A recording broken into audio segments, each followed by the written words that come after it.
All right, ladies and gentlemen, here we are. It is finally the time of the quote-unquote series where we finish up my way too early NFL predictions for 2021, at least for the standings. I've done the entire AFC conference, and I've done 3 out of 4 NFC conferences, or NFC divisions. That's what I meant.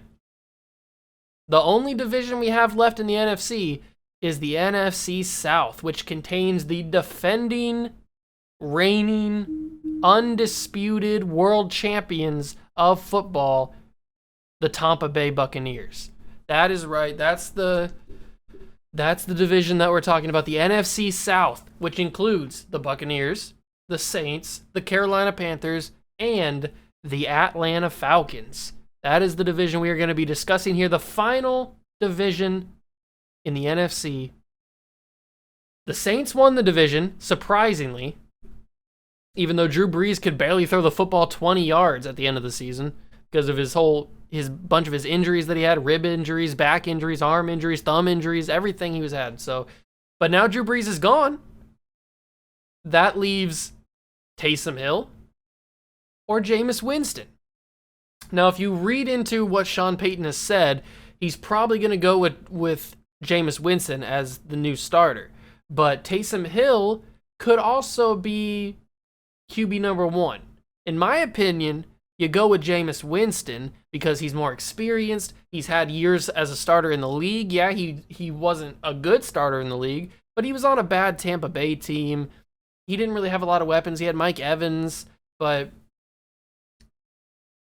I think Jameis Winston could hold down the job. He's had time to learn under Drew Brees for a year. I think he could do a decent job of managing games and winning you some games. Now, Taysom Hill could obviously do the same thing. I'm not arguing against that.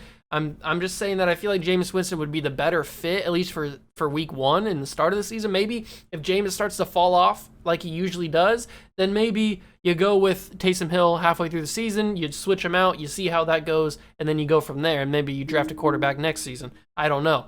But I feel like they should start with Jameis Winston as the day 1 starter. And then you move on to Tampa Bay, who went 11-5. The Saints went 12-4.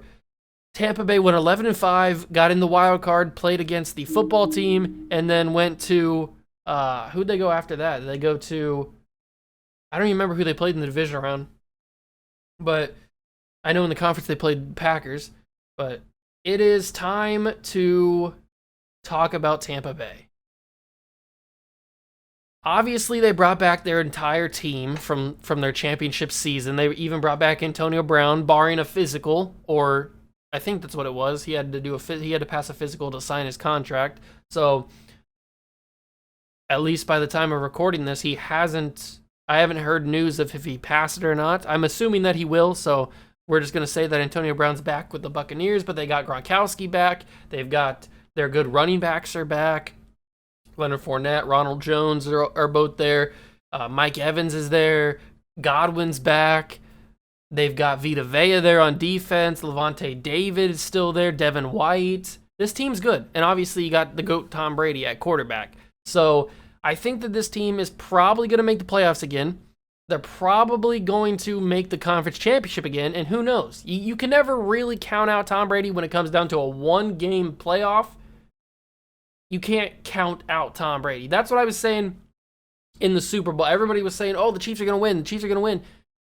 When Tom Brady's involved, you have to go with Tom Brady. Until he proves otherwise, you have to go with him. It's like LeBron James. It's the same argument with LeBron James. In the playoffs, no matter the season, no matter the team he's on, you have to respect LeBron James. You have to go with LeBron James because playoff LeBron is a whole different animal than regular season LeBron. He flips a gear and he turns it on. The great ones do that, and Tom Brady does that in the postseason.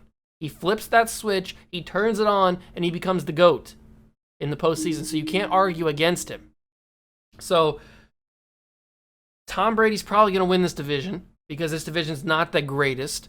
You got Carolina finishing in 5-11 last season, but they did add Sam Darnold. Does that make them a better team? Probably. Maybe. I mean, they had Teddy Two Gloves, Teddy Bridgewater last season. He did okay as the starter. Do I think that Sam Darnold is the guy? Maybe not for Carolina, but I do think he could be the guy somewhere. He's got some good weapons. He's got Curtis Samuel. He's got DJ Moore. He's got some decent weapons. He's obviously got Christian McCaffrey. So if Sam Darnold, this is the situation where Sam Darnold needs to prove that he's more than just a bust. Sam Darnold needs to prove that he can do it in the league at a consistent level for another team to possibly give him an opportunity. Because I don't think Carolina is the place where he stays his entire career. I think it's just a jumping off point to where he goes to the next team, and then that team is the place where he finishes out his career, and he's actually a decent, serviceable quarterback, which I think he could be. He definitely has the potential to be. He just was in a bad system in New York with a horrible head coach in Adam Gase and just a bad overall vibe in New York. So getting him out of that is the first step in repairing his image and repairing his career. So Carolina is that recovery point where he can start to prove to everybody that he's actually a decent quarterback. I'm not saying he's going to be some world beater. I'm not saying he's going to be like the next big thing now that he's in Carolina. But he could be a top 15 quarterback, top 10 quarterback even, if he has a decent season and Carolina gets his feet under him, throws to Christian McCaffrey, basically just let Christian McCaffrey run the offense, and then you just manage the game, and then you're going to be decent. So that's how I feel about the Carolina Panthers. Then you got the Atlanta Falcons, who drafted Kyle Pitts at number 4. People were thinking they were going to trade out of that pick. People thought that they might take a quarterback, but they took Kyle Pitts. I think that's a good pick. There are rumors. By the time of this recording, Julio Jones has not been traded. I don't know when this goes up if he will be traded. I don't know if this is going to age very well. But Julio has not been traded, at least to my knowledge. There are rumors he's going to go to New England. There are rumors he could go to Dallas. There are rumors he could go to Green Bay. I don't know. But as I'm recording this, he has not been traded yet, so everything's just rumors. I'm going to do this based on the fact that Julio is not going to be there, because I do have a feeling that he is going to be traded at some point. So I'm going to base this prediction off Julio not being there. So Matt Ryan has Calvin Ridley, and he has Kyle Pitts, who I do think Kyle Pitts is going to be fantastic. I think he's going to be one of these generational talents that's going to be amazing. So Calvin Ridley and Kyle Pitts on the offense, I think that's pretty solid. You can do a lot with that. But I am of the opinion that they probably should have drafted a quarterback, because even though they can't trade Matt Ryan this season or get rid of Matt Ryan this season because there's so much dead money on his contract they'd have to eat, next season the contract isn't that bad. You just got to get through this season of a really bad contract, and then next season you can probably move on from him and it wouldn't hurt you as much. So this is probably the final season of Matt Ryan. Does he have anything left in the tank? He said that he does. He said that he's got a few more seasons left in him of good football, but he hasn't really had a couple seasons since the Super Bowl of good football. So can you really take that for anything? I don't know. Probably not. But who I think is going to win this division, obviously the Buccaneers, I think are going to take this division. I think they win 13 games, maybe 14. I think they probably win 13, 14, maybe 15 at the most, up there with the Chiefs in the high win range. And then the Saints, I think, finish in second. Taysom Hill and Jameis Winston, that combo, I think is able to get maybe 10 wins, maybe 11 if they really have a couple good weeks. So they're probably in that 10 to 11 win range. Then you got Carolina with Sam Darnold. I think he has a decent season. I think they get definitely more than 5 wins, which is what they had last season. I think they probably are in the 7 to 8 range, probably hovering around, 500 doesn't exist anymore. because 17 games, but they're probably hovering around that 7-8 win range, mediocre at best with Sam Darnold there. Maybe they surprise me and they win like 13 games or 12 games or something like that. I don't think that's going to happen. I think they win probably around 7-8 games. And then you got the Falcons, who finish in 4th, in my opinion. Matt Ryan just isn't that good anymore, I don't think. So even with the addition of Kyle Pitts, I don't think that's gonna help that much. And by the way, don't forget we are talking about the Falcons without Julio, because Julio is now in another place. I don't know if it's going to be New England or if it's going to be Green Bay or Dallas, but he's not on the Falcons anymore. So the Falcons probably finish the season with around the same record that they had last season at 4-12. Obviously, you can't have that exact record because there's not there's an extra game. So maybe they go 4-13, or maybe they go 3-14. Probably around that 3-4-5 win range. I don't think they lose.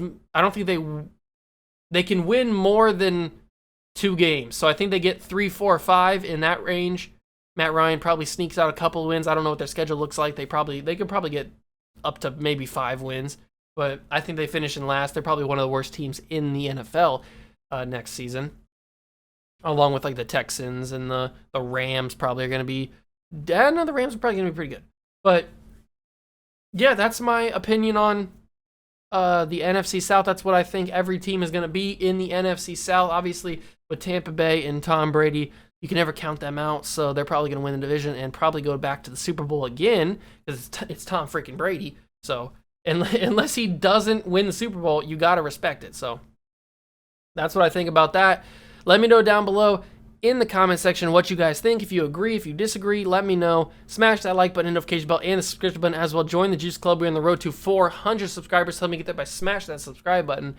In the next couple episodes, I'm probably going to be doing my award prediction, my way too early award predictions. I'm probably going to be doing maybe some sleeper players that I think may have some good fantasy seasons this year. So be on the lookout for those kind of videos. Those will be coming in the next couple of days, along with obviously if anything breaks with the whole Julio Jones thing, or maybe some Aaron Rodgers news or something around the NFL, big news happens, I'll obviously break it on this channel. So don't miss out. Have that notification bell ticked and subscribe to the Juice Club.